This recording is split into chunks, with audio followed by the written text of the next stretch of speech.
শুরু হচ্ছে বারিন ভৌমিকের ব্যারাম।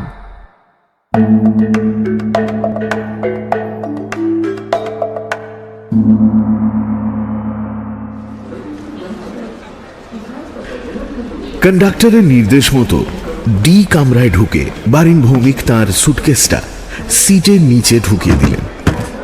ওটা পথে খোলার দরকার হবে না, ছোট ব্যাগটা হাতের কাছে রাখা দরকার।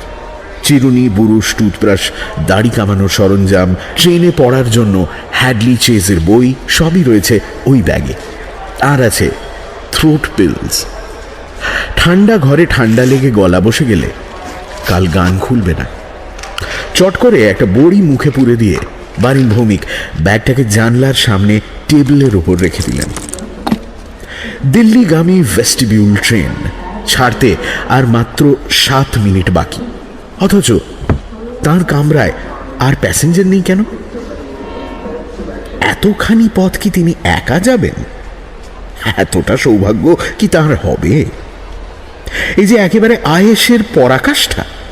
অবস্থাটা কল্পনা করে বারিন ভৌমিকের গলা থেকে আপনি একটা গানের কলি বেরিয়ে পড়ল।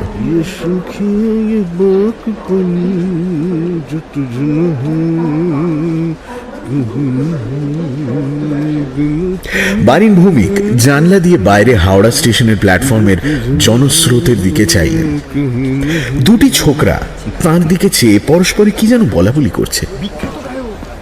বারিনকে চিনেছে তারা, অনেকেই চেনে, অন্তত কলকাতা শহরের এবং অনেক বড় বড় মফস্বল শহরের অনেকেই শুধু তার কণ্ঠস্বর নয়, তার চেহারার সঙ্গেও পরিচিত। প্রতি মাসেই 5-7টা ফাংশনে তার ডাক পড়ে। বারিন ভৌমিক গাইবেন নজরুল গীতি ও আধুনিক। খ্যাতি ও অর্থ দুই এখন বারিন ভৌমিকের হাতের মুঠোয়। অবশ্যই এটা হয়েছে বছর 5 হলো। তার আগে কয়েকটা বছর তাকে বেশ যাকে বলে স্ট্রাগলই করতে হয়েছে। গানের জন্য নয়, গাইবার ক্ষমতাটা তার সহজাত, কিন্তু শুধু গাইলেই তো আর হয় না। তার সঙ্গে চাই কপাল জোর, আর চাই ব্যাকিং। 1967 সালে 19 পল্লীর পুজোর প্যান্ডেলে ভোলাদা মানে ভোলা বাণুজ্যে তাকে দিয়ে যদি না জোর করে বসিয়া বিজনে গানখানা গাওয়াতেন। বারিন ভৌমিকের দিল্লি যাওয়াটাও এই গানেরই দৌলতে।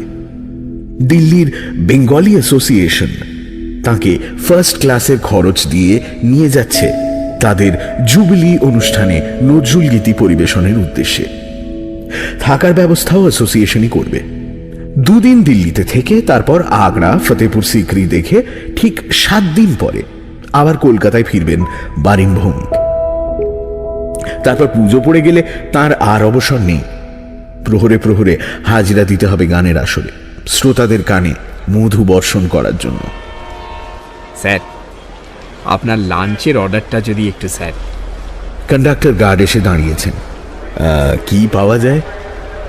বারিন প্রশ্ন করলেন। আপনি নন ভেজিটেরিয়ান খাবেন তো? দেশি খাবেন না ওয়েস্টার্ন খাবেন? স্যার, দেশি যদি হয় তাহলে আমাদের একটা স্পেশাল সিম্পল একেবারে মানে সামার একটা ব্যাপার রয়েছে। তো যদি there will be rice and মানে সঙ্গে একটু উইল বি গিভিন ডাল, আর একটু ওইদিকে আপনার ফিশের একটা প্রিপারেশন পেয়ে যাবেন। স্যার, বারিন নিজের পছন্দ মতো লাঞ্চের অর্ডার দিয়ে সবেমাত্র একটি সিগারেট ধরিয়েছেন এমন সময় আরেকটি প্যাসেঞ্জার এসে কামরায় ঢুকলেন, এবং ঢোকার সঙ্গে সঙ্গেই দিল্লির গাড়ি গা ঝাড়া দিয়ে তার যাত্রা শুরু করল। নবাগত যাত্রীটির সঙ্গে চোখাচোখি হতেই তাকে চেনা মনে হওয়ায় বারিনের মুখে একটা হাসির আভাস দেখা দিয়ে আগন্তুকের দিক থেকে কোনো সাড়া না পেয়ে মুহূর্তেই মিলিয়ে গেল। বারিন কি তাহলে ভুল করলেন? ছি ছি ছি, এই অবিবেচক বোকা হাসিটার কি দরকার ছিল? কি অপ্রস্তুত!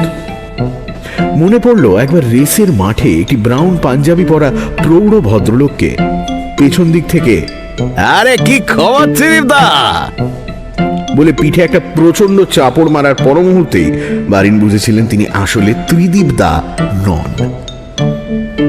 এই লজ্জাকর ঘটনার স্মৃতি তাকে অনেক দিন ধরে যন্ত্রণা দিয়েছিল। মানুষকে অপদস্থ করার জন্য কত রকম ফাঁদ যে চারিদিকে ছড়িয়ে রয়েছে। বারিন ভৌমিক আর একবার আগন্তুকের দিকে দৃষ্টি দিলেন। ভদ্রলোক স্যান্ডেল খুলে সিটের ওপর পা ছড়িয়ে বসে সদ্য কেনা ইলাস্ট্রেটেড উইকলিটা নেড়ে চেড়ে দেখছেন। কি আশ্চর্য, আবার মনে হচ্ছে তিনি লোকটিকে আগে দেখেছেন। নিমেষের দেখা নয়, তার চেয়ে অনেক বেশিক্ষণের দেখা।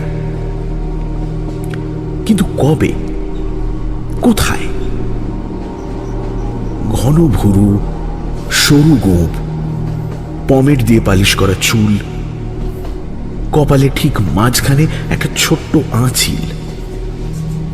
এই মুখ তার চেনা, নিশ্চয়ই চেনা, কিন্তু যখন সেন্ট্রাল টেলিগ্রাফে চাকরি করতেন তখনকার চেনা কি? কিন্তু একতরফা চেনা হয় কি করে?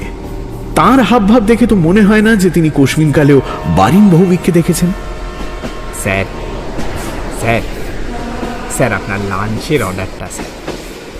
আবার কন্ডাক্টর গার্ড, বেশ হাসি খুশি হৃষ্টপুষ্ট অমায়িক ভদ্রলোকটি।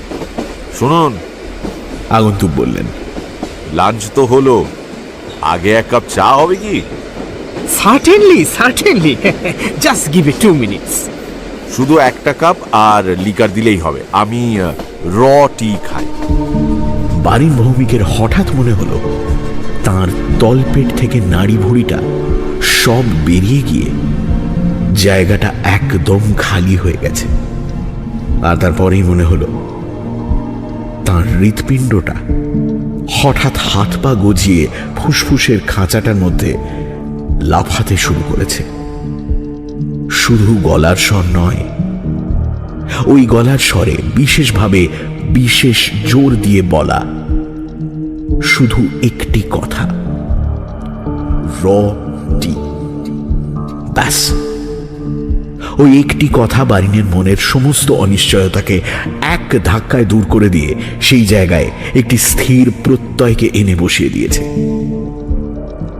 বারিন যে এই ব্যক্তিটিকে শুধু দেখেছেন তা নয়, তার সঙ্গে ঠিক এই একইভাবে দিল্লিগামী ট্রেনের প্রথম শ্রেণীর শীতাতপ নিয়ন্ত্রিত কামরায় মুখোমুখি বসে একটানা প্রায় 8 ঘন্টা ভ্রমণ করেছেন।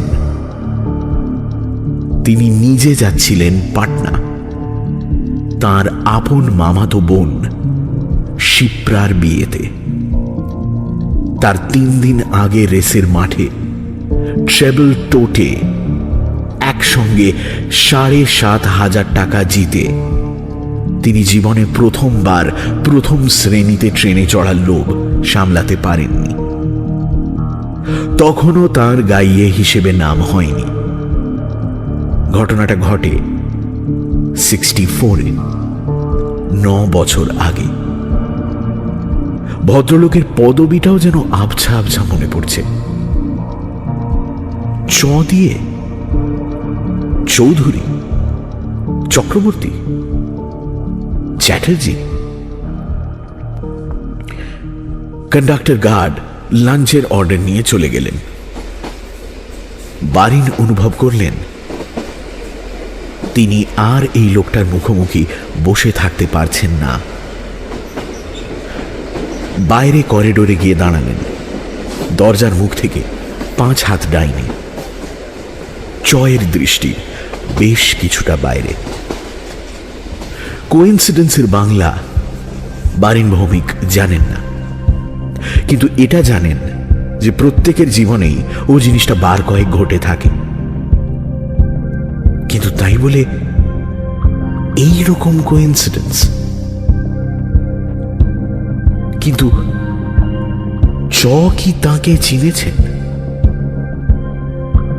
না চেনার দুটো কারণ থাকতে পারে।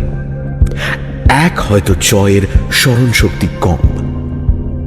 2, হয়তো এই 9 বছরে বারিনের চেহারায় অনেক পরিবর্তন হয়েছে।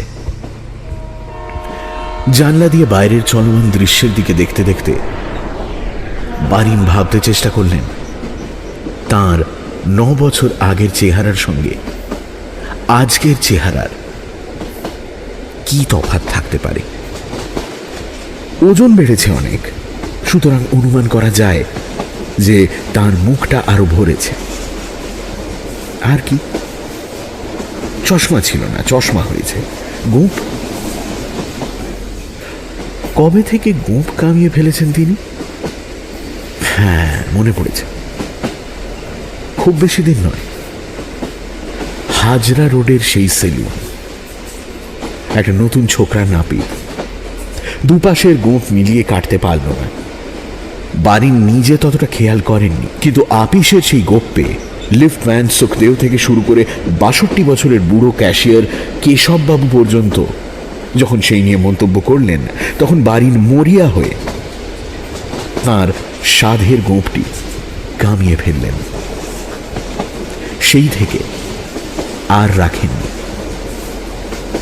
এটা 4 বছর আগের ঘটনা। গোঁপ বাদ, গালে মাংস যোগ, চোখে চশমা যোগ। বারিন খানিকটা নিশ্চিন্ত হয়ে আবার কামরায় এসে ঢুকলেন। বেয়ারা একটি ট্রেতে চায়ের কাপ আর টিপট এর সামনে পেতে দিয়ে চলে গেল। বারিনও পানীয়র প্রয়োজন বোধ করছিলেন, ঠান্ডা হোক গরম হোক, কিন্তু বলতে গিয়েও বললেন না। যদি গলার স্বরে চিনে ফেলেন, আর চিনলে পরে যে কি হতে পারে সেটা বারিন কল্পনাও করতে চান না। অবশ্যই সবই নির্ভর করে কিরকম লোক তার উপর। যদি অনিমেষদার মতো হন, তাহলে বারিন নিস্তার পেতেও পারেন। একবার বাসে একটা লোক অনিমেষদার পকেট হাতাড়াচ্ছিল। টের পেয়েও লজ্জায় তিনি কিছু বলতে পারেননি। মানিব্যাগ সমেত 4টি 10 টাকার কড়কড়ে নোট তিনি পকেট মারকে প্রায় একরকম দিয়েই দিয়েছিলেন। পরে বাড়িতে এসে বলেছিলেন, মানে পাবলিক বাসে এক গাড়ি লোকের ভিতর একটা সিন হবে, আর তার মধ্যে একটা প্রমিনেন্ট পার্ট নেব আমি। এ তো হতে দেওয়া যায় না। এই লোক কি সেই রকম? না হওয়াটাই স্বাভাবিক, কারণ অনিমেষদার মতো লোক বেশি হয় না। তাছাড়া চেহারা দেখেও মনে হয় এ লোক সেরকম নয়।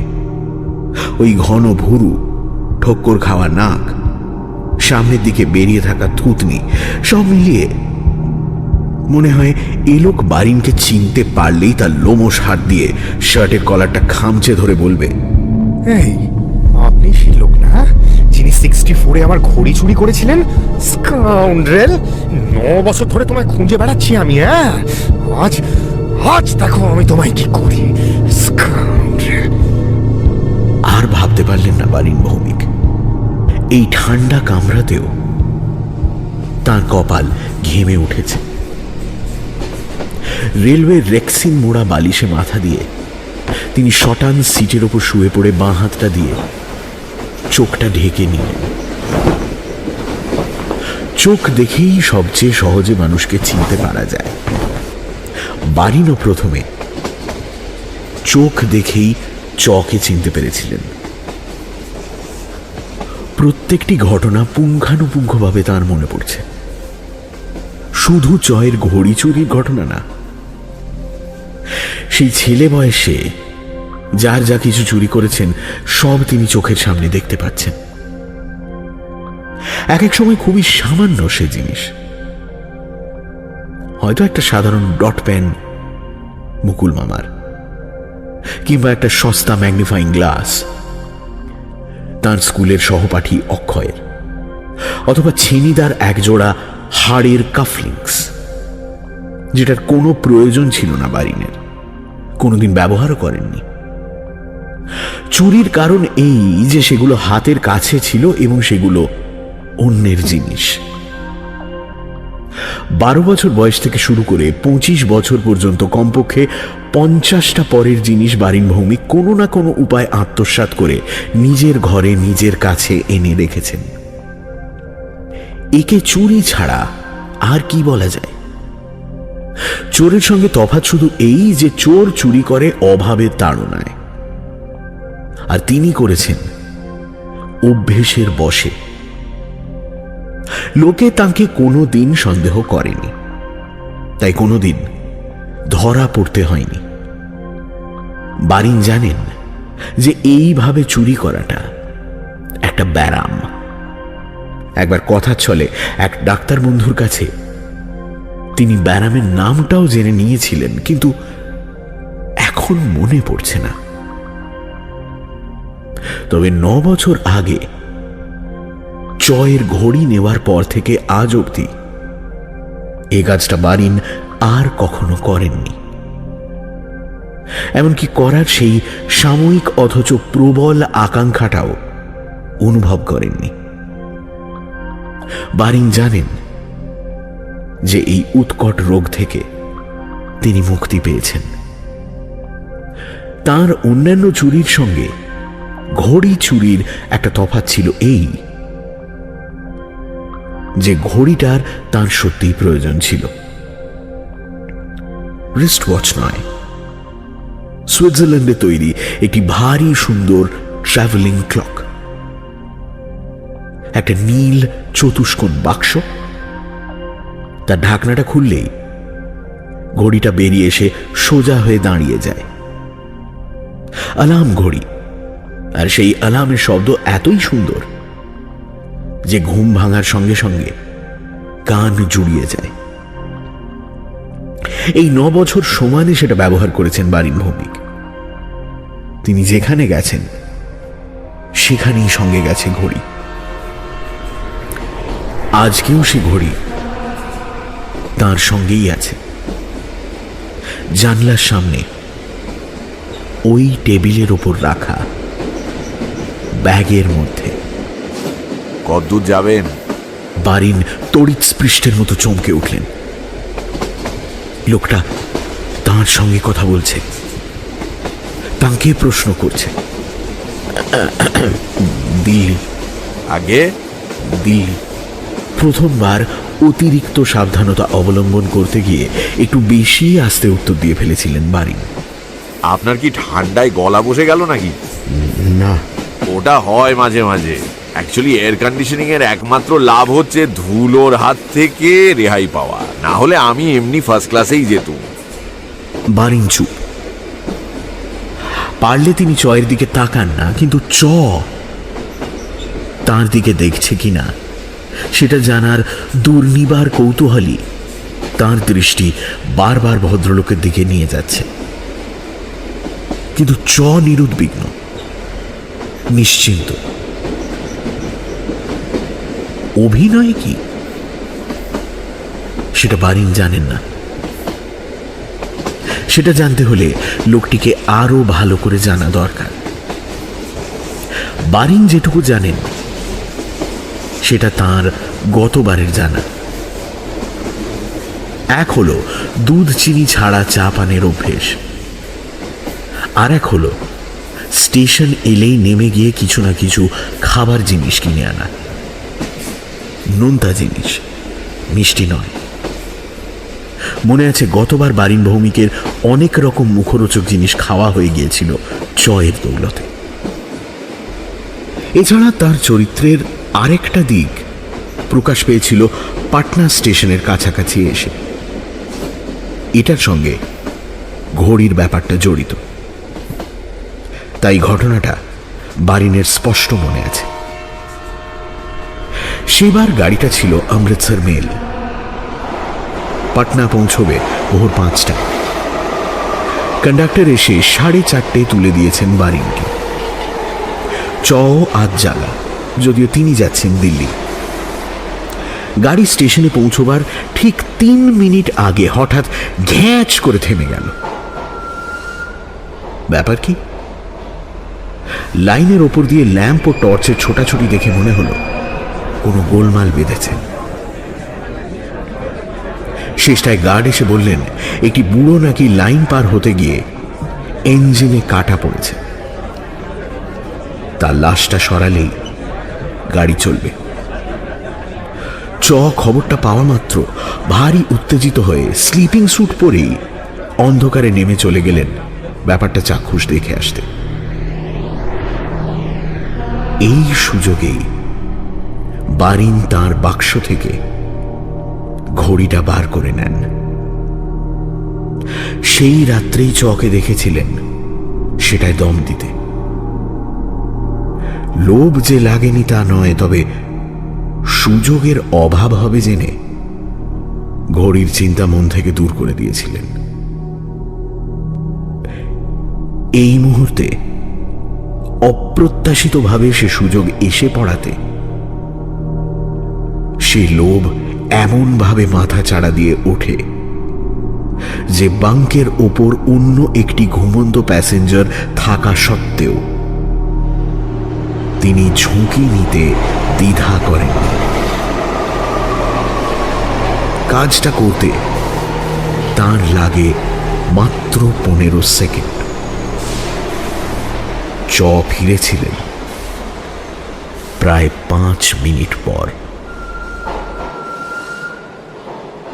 পাটনায় নেমে স্টেশন থেকে বেরিয়ে মেজো মামার মোটরে ওঠার সঙ্গে সঙ্গেই বারিন ভৌমিকের তলপেটের অস্বস্তিটা ম্যাজিকের মতো উবে যায়। তার মন বলে, ঘড়ির মালিকের সঙ্গে এতকাল যে ব্যবধান ছিল, কেউ কারুর নাম শোনেনি, কেউ কাউকে দেখেনি। গত 8 ঘন্টার আকস্মিক সান্নিধ্যের পর আবার সেই ব্যবধান এসে পড়েছে। এরপরে আবার কোনোদিন পরস্পরের সঙ্গে দেখা হওয়ার সম্ভাবনা কোটিতে 1, কিংবা হয়তো তার চেয়েও কম। কিন্তু এই তিল প্রমাণ সম্ভাবনাই যে 9 বছর পরে হঠাৎ সত্যে পরিণত হবে, সেটা কে জানত? বারিন মনে মনে বললেন, এই ঘটনা থেকেই মানুষ কুসংস্কারের জালে জড়িয়ে পড়ে। আপনি কি দিল্লির বাসিন্দা না কলকাতা? বারিনের মনে পড়ল সেবারও লোকটা তাকে নানান রকম প্রশ্ন করেছিল। এই গায়ে পড়া আলাপ করার বাতিকটা বারিনের পছন্দ নয়। কলকাতা, বারিন জবাব দিলেন। তার অজান্তেই তার স্বাভাবিক গলার স্বরটা বেরিয়ে পড়েছে। বারিন নিজেকে ধিক্কার দিলেন। ভবিষ্যতে তাকে আরো সতর্ক হতে হবে। কিন্তু এ কি, ভদ্রলোক তার দিকে এভাবে এক দৃষ্টে চেয়ে রয়েছেন কেন? এহেন কৌতূহলের কারণ কি? বারিন অনুভব করলেন তার নাড়ি আবার চঞ্চল হয়ে উঠেছে। আপনার কি রিসেন্টলি কোনো ছবি বেরিয়েছে কাগজে? বারিন বুঝলেন এই ব্যাপারে সত্য গোপন করা বুদ্ধিমানের কাজ হবে না। ট্রেনে অন্যান্য বাঙালি যাত্রী রয়েছে, তাদের মধ্যে কেউ না কেউ তাকে চিনে ফেললেও ফেলতে পারে। এর কাছে নিজের পরিচয়টা দিলে ক্ষতি কি? বরং বারিন যে একজন খ্যাতনামা ব্যক্তি সেটা জানলে পরে 9 বছর আগের সেই ঘড়ি চোরের সঙ্গে তাকে এক করে দেখা জয়ের পক্ষে আরো অসম্ভব হবে। কোথায় ছবি দেখেছেন আপনি? আপনি গান করেন কি? হ্যাঁ, তা একটু আধটু। আপনার নামটা? বারীন্দ্রনাথ ভৌমিক। তাই বলুন, বারিন ভৌমিক। তাই চেনা চেনা মনে হচ্ছিল। আপনি তো রেডিওতেও গিয়ে থাকেন মাঝে মাঝে। আরে বাবা, আমার স্ত্রী আপনার খুব ভক্ত। তা দিল্লি যাচ্ছেন কি গানের ব্যাপারে? বেশি ভেঙে বলবেন না বারিন। শুধু হ্যাঁ বা নায় যদি উত্তর হয় তবে তাই বলবেন। দিল্লিতে এক ভৌমিক আছে, ফিনান্সে, স্কটিশে পড়তো আমার সঙ্গে, নীতিশ ভৌমিক। আপনার কোনো ইয়েটিয়ে নাকি? ইয়েটিই বটে। বারিনের খুড়তুতো দাদা। কড়া সাহেবী মেজাজের লোক, তাই বারিনের আত্মীয় হলেও সমগোত্রীয় নয়। এখানে মিথ্যে বলাটাই শ্রেয় বিবেচনা করলেন বারিন। আগে না, আমি চিনি না।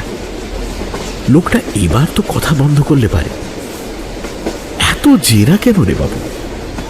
যাক, লাঞ্চ এসে গেছে, আশা করি কিছুক্ষণের জন্য প্রশ্নমান বন্ধ হবে। হলো তাই। চ ভোজন রসিক, একবার মুখে খাদ্য প্রবেশ করলে কথার রাস্তা যেন আপনা থেকেই বন্ধ হয়ে যায়। কিন্তু বারিন ভৌমিকের ভয় খানিকটা কেটে গেলেও একটা অস্বস্তি এখনো রয়ে গেছে। এখনো 20 ঘন্টা পথ বাকি। মানুষের স্মৃতি ভাণ্ডার বড় আশ্চর্য জিনিস। কিসে খোঁচা মেরে কোন আদ্যিকালের কোন স্মৃতিকে জাগিয়ে তুলবে তার কিচ্ছু ঠিক নেই। ওই যেমন র টি। বারিনের বিশ্বাস, ওই বিশেষ কথাটা না শুনলে যে সেই 9 বছর আগের ঘড়ির মালিক চ, সে ধারণা কিছুতেই ওর মনে বদ্ধমূল হতো না। সেরকম বারিনেরও কোনো কোনো কথায় বা কাজে যদি তার পুরনো পরিচয়টা চয়ের কাছে ধরা পড়ে যায়, এইসব ভেবে বারিন স্থির করলেন তিনি কথাও বলবেন না, কাজও করবেন না। খাবার পর মুখের সামনে হ্যাডলি চেজের বইটা খুলে বালিশে মাথা দিয়ে শুয়ে রইলেন। প্রথম পরিচ্ছেদটা শেষ করে সাবধানে ঘাড় ফিরিয়ে দেখলেন যে চ ঘুমিয়ে পড়েছে। অন্তত দেখলে তাই মনে হয়। ইলাস্ট্রেটেড উইকলিটা হাত থেকে মেঝেতে পড়ে গেছে। চোখ দুটো হাতে ঢাকা, কিন্তু বুকের ওঠানামা দেখে ঘুমন্ত লোকের স্বাভাবিক স্বচ্ছন্দ নিঃশ্বাস বলেই মনে হয়। বারিন জানলা দিয়ে বাইরের দিকে চাইলেন। মাঠঘাট, গাছপালা, খোলার বাড়ি মিলিয়ে বিহারের রুক্ষ দৃশ্য। জানলার ডবল কাঁচ ভেদ করে ট্রেনের শব্দ প্রায় পাওয়াই যায় না। যেন দূর থেকে শোনা যায় অনেক মৃদঙ্গে একই সঙ্গে একই বোল তোলার শব্দ। এই শব্দের সঙ্গে এবার যোগ হয় আরেকটি শব্দ, চ এর নাক ডাকা। বারিন ভৌমিক অনেকটা নিশ্চিন্ত বোধ করলেন। নজরুলের একটি বাছাই করা গানের প্রথম লাইনটা গুনগুন করে দেখলেন। সকালের মতো অতটা মসৃণ না হলেও গলাটা তার নিজের কানে খারাপ লাগলো না। এবার বেশি শব্দ না করে গলাটা খাঁকড়ে তিনি গানটা আবার ধরলেন, এবং ধরেই তৎক্ষণাৎ তাকে থেমে যেতে হলো। একটা চরম বিভীষিকাজনক শব্দ তার গলা শুকিয়ে দিয়ে গান বন্ধ করে দিয়েছে। ঘড়িতে অ্যালার্ম বাজার শব্দ। তার ব্যাগের মধ্যে রাখা সুইস ঘড়িতে কেমন করে জার্নি অ্যালার্ম বেজে উঠেছে, এবং বেজেই চলেছে। বারিন ভৌমিকের হাত পা পেটের মধ্যে সেদিয়ে গেছে। তার দেহ কাষ্ঠবৎ, তার দৃষ্টি ঘুমন্ত চয়ের দিকে। চয়ের হাত একটু নড়ল। বারিন প্রমাদ গুনলেন। চয়ের ঘুম ভেঙেছে। চোখের ওপর থেকে হাত সরে এলো। গেলাসটা বুঝি? ওটাকে নামিয়ে রাখুন তো, ভাইব্রেট করছে। বারিন ভৌমিক দেওয়ালে লাগানো লোহার আংটার ভেতর থেকে গেলাসটা তুলতেই শব্দটা থেমে গেল। সেটা টেবিলে রাখার আগে তার ভেতরে জলটুকু খেয়ে গলাটা ভিজিয়ে তিনি খানিকটা আরাম পেলেন। কিন্তু গানের অবস্থায় আসতে দেরি আছে। হাজারিবাগ রোডের কিছু আগে চা এলো। পরপর 2 পেয়ালা গরম চা খেয়ে এবং চয়ের কাছ থেকে আর কোনো রকম জেরা বা সন্দেহের কোনো লক্ষণ না পেয়ে বারিনের গলা আরো অনেকটা খোলসা হলো। বাইরে বিকেলের পড়ন্ত রোদ আর দূরের টিলার দিকে চেয়ে গাড়ির ছন্দের সঙ্গে ছন্দ মিলিয়ে একটা আধুনিক গানের খানিকটা গুনগুন করে গেয়ে আসন্ন বিপদের শেষ আশঙ্কাটুকু তার মন থেকে কেটে গেল। গয়াতে তার 9 বছর আগের অভ্যেস অনুযায়ী প্ল্যাটফর্মে নেমে সেলোফেন মোড়া 2 প্যাকেট চানাচুর কিনে এনে তার একটা বারিন ভৌমিককে দিলেন। বারিন দিব্যি তৃপ্তির সঙ্গে সেটা খেলেন। গাড়ি ছাড়ার মুখে সূর্য ডুবে গেল। ঘরের বাতিগুলো জ্বালিয়ে দিয়ে বলল, আমরা কি লেট রান করছি নাকি? আপনার ঘড়িতে কটা বাজে? এই প্রথম বারিন ভৌমিকের খেয়াল হলো যে চয়ের হাতে ঘড়ি নেই। ব্যাপারটা বুঝতে পেরে তিনি অবাক হলেন এবং হয়তো সে বিস্ময়ের খানিকটা তার চাহনিতে প্রকাশ পেল। পর মুহূর্তে খেয়াল হলো চয়ের প্রশ্নের জবাব দেওয়া হয়নি। নিজের ঘড়ির দিকে এক ঝলক দৃষ্টি দিয়ে তিনি বললেন, 7:35। তাহলে তো মোটামুটি টাইমেই যাচ্ছে। আমার ঘড়িটা আজই সকালে HMT দিব্যি টাইম দিচ্ছিল। এই বিছানার চাদর ধরে এমন এক টান দিয়েছে যে ঘড়ি একেবারে। বারিন চুপ, তটস্থ। ঘড়ির প্রসঙ্গ তার কাছে 16 আনা অপ্রীতিকর, অবাঞ্ছনীয়। আপনার কি ঘড়ি? HMT। ভালো সার্ভিস দিচ্ছে? আসলে আমার ঘড়ির লাকটাই খারাপ। বারিন ভৌমিক একটা হাই তুলে নিজেকে নিরুদ্বিগ্ন প্রতিপন্ন করার চেষ্টায় ব্যর্থ হলেন। তার অঙ্গ প্রত্যঙ্গের অসাড়তা চোয়াল পর্যন্ত পৌঁছে গেছে। মুখ খুলল না। শ্রবণ শক্তি লোপ পেলে তিনি সবচেয়ে খুশি হতেন, কিন্তু তা হবার নয়। জয়ের কথা দিব্যি তার কানে প্রবেশ করছে। একটা সুইস ঘড়ি জানেন, সোনা, ট্রাভেলিং ক্লক।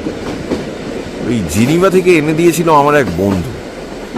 1 মাসও ব্যবহার করিনি। ট্রেনে যাচ্ছি দিল্লি, বছর 8 আগে।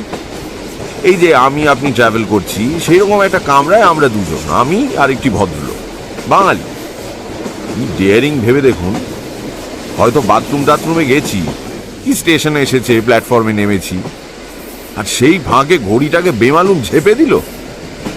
অথচ দেখে বোঝার জো নেই, ফার্স্ট ক্লাসে যাচ্ছে, দিব্যি ভদ্রলোকের মতো চেহারা, খুন টুন যে করে বসেনি এই ভাগ্যি। তারপর থেকে তো আর ট্রেনেই চড়িনি। এবারও প্লেনেই যেতুম, কিন্তু এই পাইলটদের স্ট্রাইকটা দিল ব্যাগড়া। বারিন ভৌমিকের গলা শুকনো, ঠোঁটের চারপাশটা অবশ। অথচ তিনি বেশ বুঝতে পারছেন যে এতগুলো কথার পর কিছু না বললে অস্বাভাবিক হবে, এমনকি সন্দেহজনকও হতে পারে। প্রাণান্ত চেষ্টা করে, অসীম মনোবল প্রয়োগ করে অবশেষে কয়েকটি কথা বেরোলো মুখ দিয়ে। ও, আপনি খোঁজ করেননি? আর খোঁজ? এসব কি আর খোঁজ করে ফেরত পাওয়া যায়? তবে লোকটার চেহারা মনে রেখেছিলুম অনেক দিন।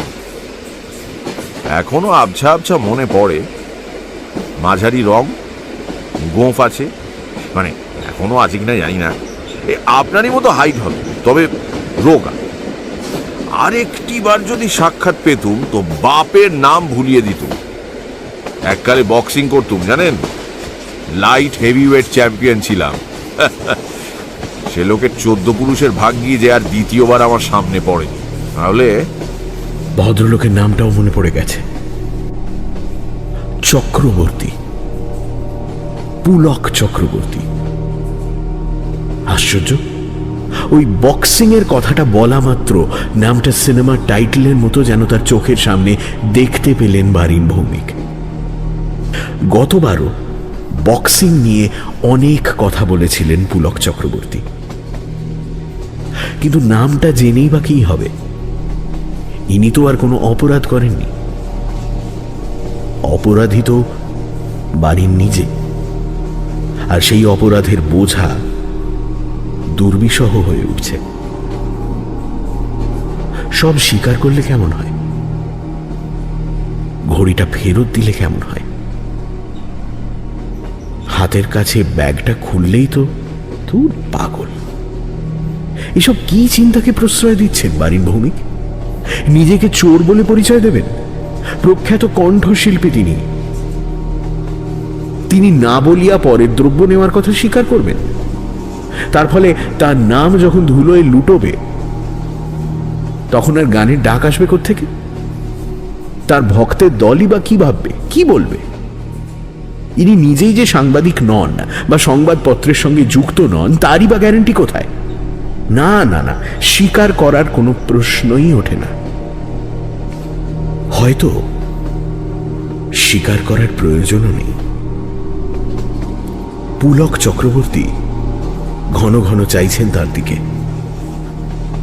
আরো 16 ঘন্টা আছে দিল্লি পৌঁছতে। কোনো এক বিভৎস মুহূর্তে ফস করে চিনে ফেলার দীর্ঘ সুযোগ পড়ে আছে সামনে। আরে এই তো সেই লোক।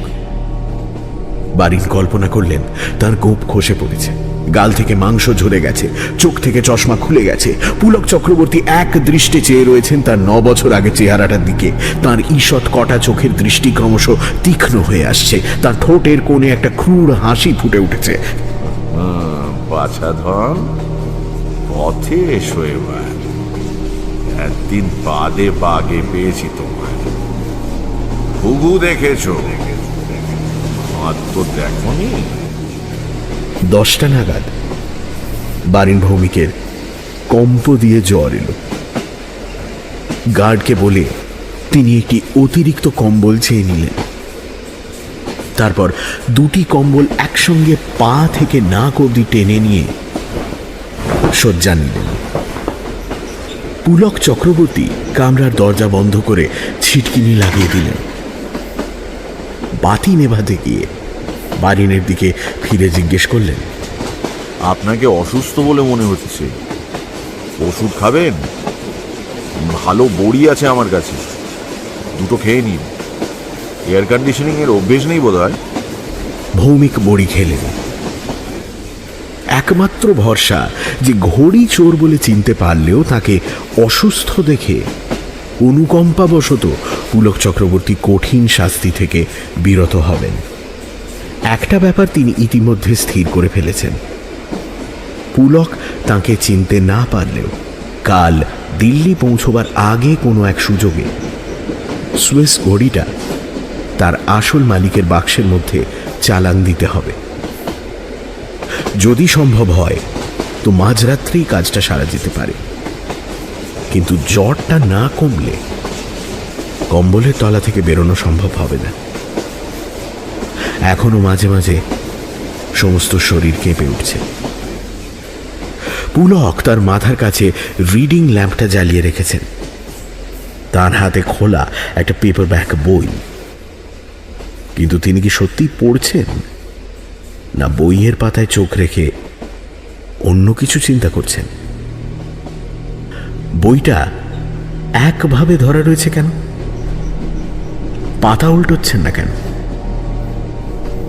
কতক্ষণ সময় লাগে পাশাপাশি দুটো পাতা পড়তে? এবার বারিন লক্ষ্য করলেন যে পুলকের দৃষ্টি বইয়ের পাতা থেকে সরে আসছে। তার মাথাটা ধীরে ধীরে পাশের দিকে ঘুরল। দৃষ্টি ঘুরে আসছে বারিনের দিকে। বারিন চোখ বন্ধ করলেন। বেশ কিছুক্ষণ চোখ বন্ধ করেই রইলেন। এখনো কি পুলক চেয়ে আছেন তার দিকে? খুব সাবধানে চোখের পাতা দুটোকে যৎসামান্য ফাঁক করলেন বারিন, আবার তৎক্ষণাৎ বন্ধ করে নিলেন। পুলক শটান চেয়ে আছেন তাঁর দিকেই। বারিন অনুভব করলেন তাঁর বুকের ভেতরে সেই ব্যাঙটা আবার লাফাতে শুরু করেছে। পাঁজরার হাড়ে আবার ধাক্কা পড়ছে। দাদরার ছন্দ, ট্রেনের চাকার গম্ভীর ছন্দের সঙ্গে মিলে যাচ্ছে সে ছন্দ। একটা মৃদু খচ শব্দের সঙ্গে সঙ্গে চোখ বন্ধ অবস্থাতেই বারিন বুঝতে পারলেন যে কামরার শেষ বাতিটাও নিভে গেছে। এবার সাহস পেয়ে চোখ খুললেন বারিন। দেখলেন যে দরজার পর্দার ফাঁক দিয়ে আসা ক্ষীণ আলো কামরার অন্ধকারকে জমাট বাঁধতে দেয়নি। সেই আলোয় দেখা গেল পুলক চক্রবর্তী তার হাতের বইটা বারিনের ব্যাগের পাশে রাখলেন। তারপর কম্বলটা একেবারে থুতনি অবধি টেনে নিয়ে পাশ ফিরে বারিনের মুখোমুখি হয়ে একটা সশব্দ হাই তুললেন। বারিন ভৌমিক টের পেলেন তাঁর হৃৎস্পন্দন ক্রমে স্বাভাবিক হয়ে আসছে। কাল সকালে পুলকের ট্রাভেলিং ক্লক তার নিজের ব্যাগ থেকে পুলকের সুটকেসের জামা কাপড়ের তলায় চালান দিতে হবে। সুটকেসের চাবি লাগানো নেই। একটুক্ষণ আগেই পুলক স্লিপিং স্যুট বার করে পড়েছে। বারিনের কাঁপুনি বন্ধ হয়ে গেছে। বোধহয় ওষুধে কাজ দিয়েছে। কি ওষুধ দিলেন ভদ্রলোক? নামটা তো জিজ্ঞেস করা হয়নি। অসুস্থতার ফলে দিল্লির সঙ্গীত রসিকদের বাহবা থেকে যাতে বঞ্চিত না হন সেই আশায় অত্যন্ত ব্যগ্রভাবে পুলক চক্রবর্তী দেওয়া বড়িটা গিলেছিলেন তিনি। কিন্তু এখন মনে হচ্ছে না, এসব চিন্তাকে প্রশ্রয় দেবেন না তিনি। গেলাসের ঠুনঠুনিকে অ্যালার্ম ক্লক ভেবে কি অবস্থা হয়েছিল। এসবের জন্য দায়ী তার অপরাধ বোধ জর্জরিত অসুস্থ মন। কাল সকালে তিনি এর প্রতিকারের ব্যবস্থা করবেন। মন খোলসা না হলে গলা খুলবে না, গান বেরোবে না। Bengali association. চায়ের সরঞ্জামের টুংটাং শব্দে বারিন ভৌমিকের ঘুম ভাঙল। বেয়ারের এসেছে, ট্রেতে চা, রুটি, মাখন, ডিমের অমলেট। এসব তার চলবে কি? জ্বর আছে কি এখনো? না, নেই। শরীর ঝরঝরে হয়ে গেছে। মোক্ষম ওষুধ দিয়েছিলেন পুলক চক্রবর্তী। ভদ্রলোকের প্রতি একটা কৃতজ্ঞতার ভাব জেগে উঠল বারিনের মনে। কিন্তু তিনি কোথায়? বাথরুমে বোধহয়, নাকি করিডোরে? বেয়ারার চলে গেলে পর বারিন বাইরে বেরোলেন। করিডোর খালি। কতক্ষণ হলো বাথরুমে গেছেন ভদ্রলোক? একটা চান্স নেওয়া যায় কি? বারিন চান্সটা নিলেন বটে, কিন্তু সফল হলেন না। ব্যাগ থেকে ঘড়ি বার করে পুলক চক্রবর্তীর সুটকেস টেনে বার করার জন্য নিচু হতে না হতেই ভদ্রলোক তোয়ালে ও দাড়ি কামানোর সরঞ্জাম হাতে কামরায় এসে ঢুকলেন। বারিন ভৌমিক তার ডান হাতটা মুঠো করে সোজা হয়ে দাঁড়ালেন। কেমন আছেন? অলরাইট? এটা চিনতে পারছেন? বারিন তার মুঠো খুলে ঘড়ি সমেত হাতটা পুলকের সামনে ধরলেন। তবে মনে এখন একটা আশ্চর্য দৃঢ়তা এসেছে। চুরির ব্যারাম তিনি অনেক দিন কাটিয়ে উঠেছেন, কিন্তু এই যে লুকো চুরি, সেটাও তো চুরি। এই ঢাক ঢাক গুড় গুড় কিন্তু কিন্তু করছি করব ভাব, এই তলপেট খালি, গলা শুকনো, কান গরম, বুক ধুকপুক, এটাও তো একটা ব্যারাম। এটাকে কাটিয়ে না উঠলে নিস্তার নেই, স্বস্তি নেই।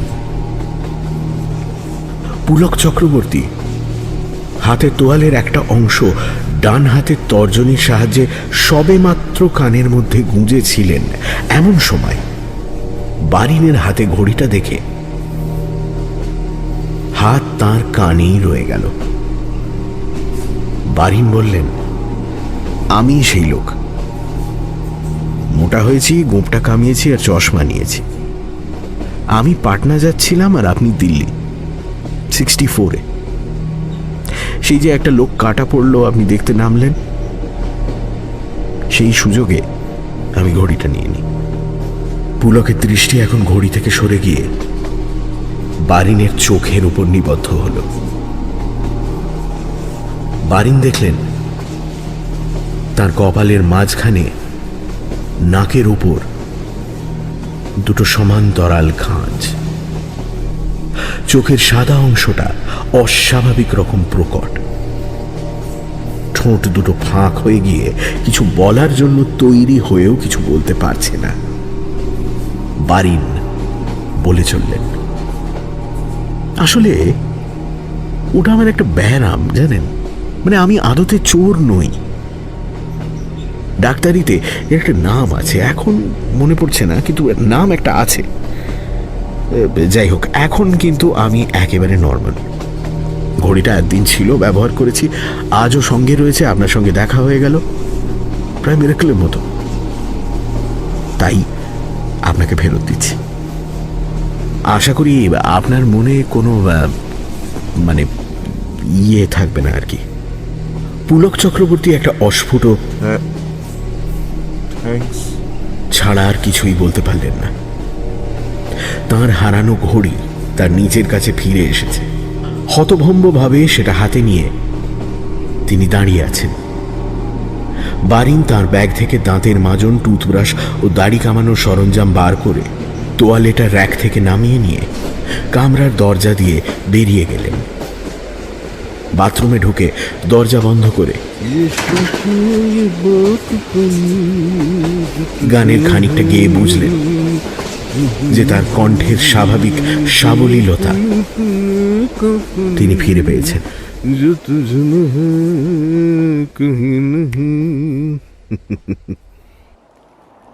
ফাইন্যান্সের এনসি ভৌমিককে টেলিফোনে পেতে প্রায় 3 মিনিট সময় লাগলো। শেষে একটা পরিচিত গম্ভীর কণ্ঠস্বর শোনা গেল। হ্যালো, কে? নীতিশ দা, আমি ভদু। কিরে তুই এসে গেছিস? আজ যাবো তোর গলাবাজি শুনতে। তুইও একটা কেউ কেটা হয়ে গেলি শেষটায়। হ্যাঁ বাবা যায়। যা, কি খবর বল? হঠাৎ নীতিশ দাকে মনে পড়লো? আচ্ছা বলো তো, পুলক চক্রবর্তী বলে কাউকে চিনতে তুমি? পুলক চক্রবর্তী তোমার সঙ্গে নাকি স্কটিশে পড়তো, বক্সিং করতো। কে? ঝাড়ুদার? ঝাড়ুদার? ও যে সব জিনিসপত্র ছেড়ে দিত রে। এর ওর ফাউন্টেন পেন, লাইব্রেরির বই, কমন রুম থেকে টেবিল টেনিস ব্যাট। আমার প্রথম রনসনটা তো ওই ঝেড়েছিল। অথচ অভাব টভাব নেই, কিন্তু বাপ রিচ ম্যান। ওটা এক ধরনের ব্যারাম, এটা জানিস তো? ব্যারাম? জানিস না? ক্লেপ্টোমেনিয়া।